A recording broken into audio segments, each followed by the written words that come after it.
Hello guys, ഇസ്മി gaming ബ്രോഹമ്മദ് പുതിയ വീഡിയോയിലേക്ക് എല്ലാവർക്കും സ്വാഗതം. അപ്പോൾ ഗായ്സ്, നമ്മളൊന്നൊരു ഗെയിമോ കളിക്കലോ ഒന്നുമല്ല ഗായ്സ്. ഇന്ന് ഗായ്സ് ഞങ്ങൾക്ക് പറഞ്ഞുതരാൻ പോണത് പറഞ്ഞാൽ കുറേ ആൾക്കാർ GTA 5 കയറ്റിങ്ങാണ്ട് കളിച്ച് നോക്കുമ്പോൾ ഗായ്സ് ഇങ്ങനെ കാണിച്ചു. ഇപ്പോൾ ഇതാ കോംപ്രസ് GTA 5 എടുക്കട്ടെ. ഇതിപ്പോൾ നോക്കി ഇങ്ങനെ കുറേ ആൾക്ക് വരുന്നുണ്ട്. അപ്പോൾ ഗൈസ്, നമ്മൾ ഇന്നത്തെ വീഡിയോ അറിയണ ഈ ഒരു പ്രോബ്ലം സോൾവ് ചെയ്യലാണ്. അപ്പോൾ ഗൈസ്, വീഡിയോ കാണുന്നതിന് എല്ലാവരും വീഡിയോ സബ്സ്ക്രൈബ് ചെയ്യുക, ലൈക്ക് ചെയ്യുക, ഷെയർ ചെയ്യുക.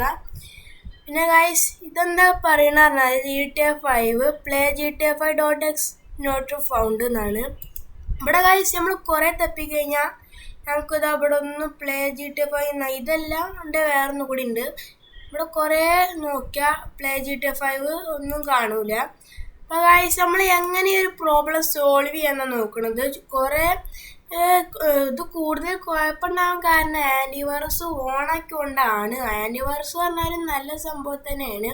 അപ്പോൾ ഗൈസ്, എങ്ങനെ ഇത് സോൾവ് ചെയ്യാനാണ് ഗൈസ് നമ്മൾ ഇന്നത്തെ വീഡിയോ. അപ്പോൾ ആദ്യം ഒന്ന് റീഫ്രഷ് ചെയ്യാം. റീഫ്രഷ് ചെയ്തിട്ടൊന്ന് ബാക്ക് പോവാം. എന്നിട്ട് ഇവിടെ ഒരു ഷോ ഹിഡൻ ഐക്കൺ എന്ന് പറഞ്ഞുകൊണ്ടുണ്ട്, അതിമൊന്ന് നിൽക്കുക. അപ്പോൾ അവിടെ ഇറങ്ങാണ്ടുണ്ട്, ഡബിൾ ക്ലിക്ക് ചെയ്യാം. അപ്പോൾ ഗൈസ്, നിങ്ങൾക്ക് ഇങ്ങനെ ഇത് വലിയതുണ്ടാവും. അപ്പോൾ അതിൽ കുറേ ഓപ്ഷൻസ് ഉണ്ട്. അതിൽ പ്രൊട്ടക്ഷൻ നിൽക്കുക. എന്നിട്ട് ഇവിടെ ഇവിടെയും കുറേ ഉണ്ട്. ഇവിടുത്തെ ഡിവൈസ് സെക്യൂരിറ്റി, പിന്നെ വൈറസ് പ്രൊട്ടക്ഷൻ, ഇതൊന്ന് അത് ഓഫ് ചെയ്യാം. അങ്ങനെ ഗൈസ്, നമ്മൾ ആൻറ്റിവൈറസ് ഇപ്പോൾ കുറച്ച് നേരത്തിന് ഓഫ് ചെയ്ത് വെച്ചിരിക്കണം. അത് കഴിഞ്ഞിട്ട് ഗൈസ് നമ്മൾ എന്ത് ചെയ്യേണ്ടത് വെച്ചിട്ടാൽ മോർക്കുക. ഇവിടെ ഇത്രയും ഓപ്ഷൻസിൽ മോർക്കുക. എന്നിട്ട് ഇവിടെ കുറേ ഇതുണ്ട്. അപ്പോൾ നമുക്ക് സെറ്റിങ്സ് പോവാം.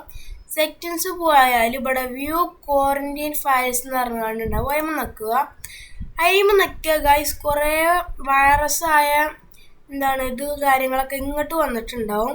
അപ്പോൾ ഇതിലിങ്ങനെ സ്ക്രോൾ ചെയ്ത് നോക്കുമ്പോൾ കാണാം ഗൈസ്, ഇവിടെ പ്ലേ GTA 5.x ഇതുമ്പോൾ നിൽക്കുക. പിന്നെ റീസ്റ്റോർ നമ്മൾ റീസ്റ്റോർ ചെയ്യുക. ഒക്കെ യെസ് ഓർക്കുക. എന്നിട്ട് ഇതൊന്ന് നമ്മൾ നോർമലായിട്ടും പോലെ തന്നെ ഒക്കെ ക്ലോസ് ചെയ്യുക. എന്നിട്ട് ഒന്ന് റീഫ്രഷ് ചെയ്യുക. റീഫ്രഷ് ചെയ്തിട്ട് നമ്മൾ ഫയൽ എടുക്കുമ്പോൾ ചിലപ്പെങ്കിൽ ഒന്ന് റീഫ്രഷ് ചെയ്യുക. ചിലപ്പെങ്കിൽ ഇവിടെ കാണും, അല്ലെങ്കിൽ ഒന്ന് ബാക്ക് അടിച്ചാൽ ഇത് ഗൈസ് നമ്മളെ പ്ലേ GTA 5 ഇറങ്ങാണ്ട് ഈ ഒരൊറ്റ സാധനമാണ് ഞങ്ങൾക്ക് GTA 5 വലിച്ചാൽ വേണ്ട. ഇതെടുക്കുക, ഒന്ന് കോപ്പി ചെയ്യുക. കോപ്പി ചെയ്തുകൊണ്ട് GTA 5 അയക്കുക. ഇവിടെ ഒന്നുകൂടെ പേസ്റ്റ് ചെയ്യുക. അപ്പോൾ ഗൈസ്, ആകെ എത്ര ചെറിയ പണിയുള്ളൂ. ഇത് ആൻറ്റിവൈറസ് ഓണാക്കി കൊണ്ടുപോകാം. ചില ഇത് മാത്രമല്ല, കുറേ ആൾക്കാർക്ക് ഉണ്ടാവുന്നതാണ്.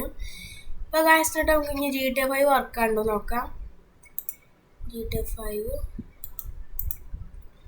റൺ ആസ് അഡ്മിനിസ്ട്രേറ്റർ ഇറങ്ങേണ്ടതൊക്കെ ഗൈസ്. നമ്മളെ GTA 5 വന്നു.